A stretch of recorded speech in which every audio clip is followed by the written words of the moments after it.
My next guest has got another big fight. This time he's going to be taking on Calvin Kattar. UFC Nashville, July 12th. That is right around the corner. It is Steve Garcia back here on the program. Steve, how you doing? I'm doing good, man. Thanks for having me on the show again. Yeah, it's good to see you. And, I was bummed when that fight with Edson Barbosa fell through with UFC Seattle. Now you get Calvin Kattar. It seems like at least the UFC's kind of making up for it. So did they ever try and rebook the Edson Barbosa fight, or did they kind of move past it and then gave you Calvin Kattar? So we talked to my manager, and he's like, let me see if we can try to find something, out if they postponing it, if they want to move it to a different day, all that stuff. And obviously it didn't come about. So I started calling out other people, and nobody else would take those. We were supposed to possibly fight, I think, on the Mexico card, and then that didn't happen. And so, yeah, I'm happy that, we eventually are, what are we, from February, a couple months from February. So we're in a good spot. We stayed in, good shape. And we have Calvin Kattar next. Yeah. So, you know what? History, past is the past. I can't really worry too much about it. I would have loved to get in there with a legend and, hopefully get a win, win that bout. But we have Calvin Kattar next, and he's just as dangerous, and he has a name, he has a ranking. I like it all. Yeah, and this is obviously going to be a striking affair. You two both know how to throw down. This looks like a fight of the night. How are you looking at this stylistically as far as what your striking comes to the table with against his? I mean, I think it's a pretty good matchup. I mean, the fans should get some fireworks. You know what I mean? I know he has good boxing. I think I have better hands than he does, and along with everything else. But Kattar is dangerous, and he's probably one of the most durable 145ers in the division. I don't even think he's technically been finished. I know that they had a TKO loss with Arnold Allen, but that was due to injury. Yeah. But yeah, I mean, this dude. I mean, Max Holloway couldn't even put him away. You know what I mean? Yeah. So I definitely have a tall task ahead of me.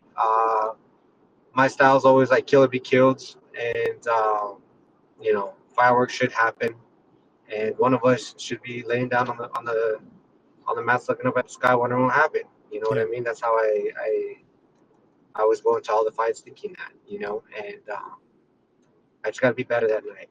I got to be better in every aspect, and figure out a way to win. Yeah, I was going to ask you about that because you're right. Like that fight with Arnold Allen, it'll say TKO on the record, but it was an injury, right? Like it wasn't like a clean one-punch knockout, but we've seen you knock out almost everyone. Like it's, sort of your thing these days. Does the game plan change at all when you're fighting a guy that's that durable, or is the plan still to go out there and try and knock him out and be the first guy to do it?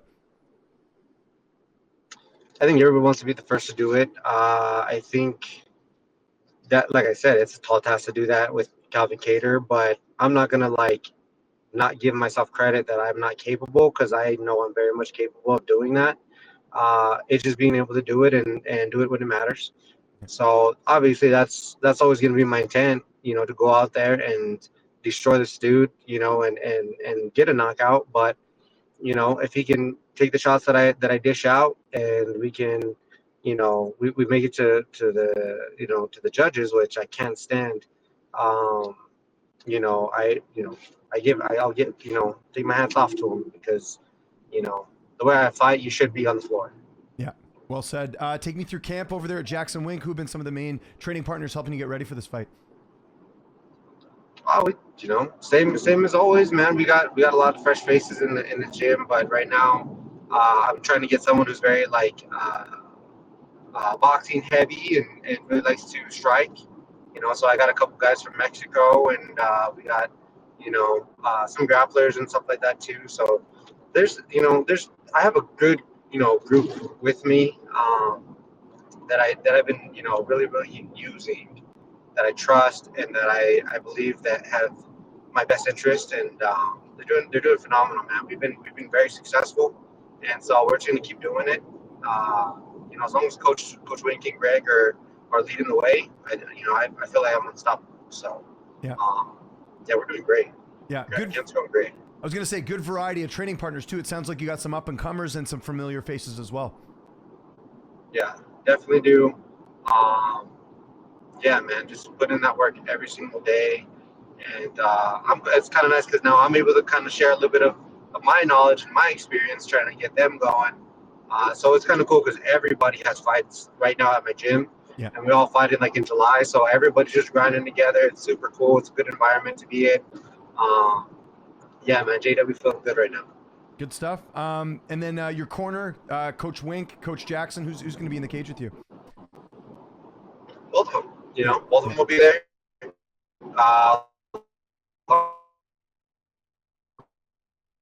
The dirty work with the weight cut, and he obviously is my strength and conditioning coach too. But he really helps me with my weight cut, and he does all the nasty work with all the sauna gear and the wet clothes and all that stuff. So yeah, man, that's my crew. That's my crew right there. I believe I'll have Diego Brandao coming out with me too. Nice. Just to kind of be another body to roll with, and to just have around that will help me with training and stuff. So he'll be out there with me. He was there with me on the Greg Nelson. Is it Greg Nelson? All I know is Nelson. So he was with me on my last fight. Okay, gotcha. And, Kyle Nelson. well. Kyle Nelson. Greg Nelson is. Kyle Nelson. There we go. Yeah, Greg Nelson is Brock Lesnar's old coach. Kyle Nelson. My bad. Yeah. No, it's all good. Yeah. So. Yeah. Yeah. No, it's gonna be good. So I'm excited. Yeah, for sure. By the way, Diego's coming off a big win. He beat a guy that's from where I live here, Jamie Siraj, and Tough Enough a couple months ago. Yeah. That was a really big win because I think he was the underdog going into that. So. Yeah, honestly, Diego's really done like a good, just like almost like 180. Just he's pulled together, and man, this dude's honestly just like found like this like fire back in him. You know what I mean? So it's so cool to like watch. And he's been so helpful when it comes to my camps, and because he's fought in Russia a lot. But when you go across, all the way over there, it's just a different animal. You fight in the States, that's kind of where it counts. Mm-hmm. And UFC's at, you have LFA, you have all these people that are looking at you. When you go to Russia, you're getting paid by a little bit better, but you're not fighting matchups that are there for you. You're fighting these Russians that are like 20-0, 30-0, 22-2. You know what I mean? These guys that are doing that, and it just doesn't really like come back. So I'm happy that he's winning again in the States. Because he was doing well in Russia. But I'd love to see him back in the UFC, and I think that he's good enough to be there. And like I said, he was able to not take out his last opponent. I think he has another fight here in 3 weeks. So I think if he can string that together, I think he can actually make a good argument that maybe he should be back in there. Yeah. So I'm gonna push for it. I love the dude. He's, like I said, he's cared for everybody at the gym, and Coach Wink and Greg love him to death. I love him to death, and he's been such a big help. So we'll see what happens with him. But at the end of the day, business is business. Yeah. How's your fight playing out on July 12th? How's the fight ending with you and Calvin Kattar? Chingazos, bro. Chingazos. That's the way it's ending. People are throwing blow for blow, and we're gonna go out there and we're gonna freaking just try to kill each other. Mm-hmm. I don't want it any other way. Mm-hmm. Yeah. If he's standing, put him down. If he's down, finish him. That's my mindset. That's my MO, and I'll stick to it. Where would a win over Calvin Kattar put you, especially a finish? Like, imagine you're the first guy to knock him out. That's got to do like big things for your career. Like we saw Aljamain Sterling beat him, and he ended up getting like a #1 contender fight. Yeah. Ultimately, I don't feel like I don't have the Dana White privilege, but I like to think it would put me in the rankings, and I hope it wouldn't kick me out of the rankings because all these fresh guys are coming in. Yeah. So it's making it harder for the people at the tail end to stay in it. So, I hope to at least get maybe 13 or 14, even if I, beat number 15.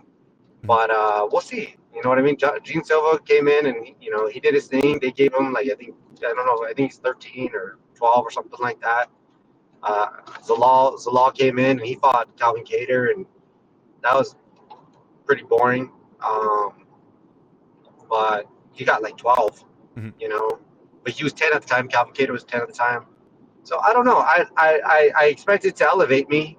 I don't know how high, Mm-hmm. but I would expect it to elevate me. And at the end of the day, if I got to take him out one by one, I will. You know, I'm excited to get in there and just show what I got. I don't think anybody really likes getting punched in the face by the best guys in the world, but that means that I'm one of the best guys in the world. So I just got to believe in myself, go out there, put on a show for everybody, make sure they enjoy it, and make sure that I get my hand raised. Well said. Got any golfing or any fishing on the docket, or is it just full focus on this fight in camp? Really, it's just camp mode right now. I've been playing golf at least like once a week, which is Nice. nice. Yeah, it's been nice. I got some of my buddies into it, Yeah. and now they're hooked.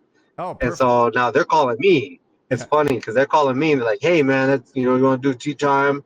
I was like, "Bro, I can only get 9 in today." You know what I mean? I was like, "I know you've been playing, but it's nice because like some of them are my teammates, and so we're all grinding together.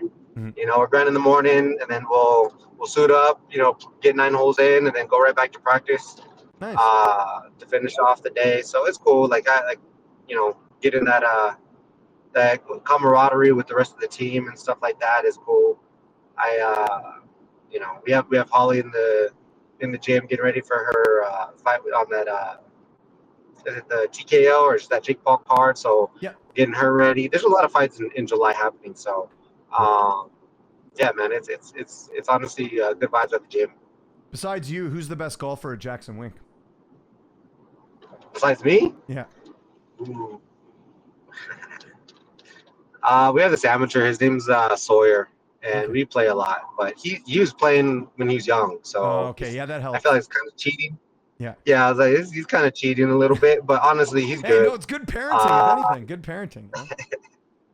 yeah, I'm like, bro, you should have went down that path. You know Yeah, what I mean? exactly. I Take see less Scotty damage. Scheffler making, yeah, Scotty Scheffler's making millions and millions of dollars like in a matter of a month.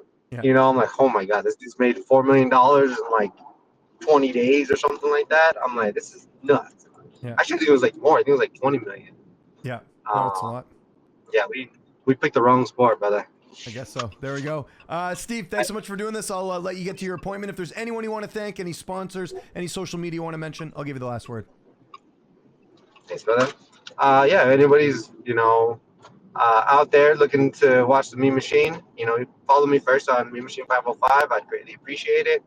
Uh, big shout out to Brad Maestas, my chiropractor, Restore, for helping my recovery. All the JW team and coaches, you guys are great. I want to win so that we all can win. My wife and kids, I love you guys so very much. God will always get all the glory because I don't need it. And yeah, man, for everybody that's a fight fan, everybody that's interested in watching people knock out other people, I'm the guy to watch.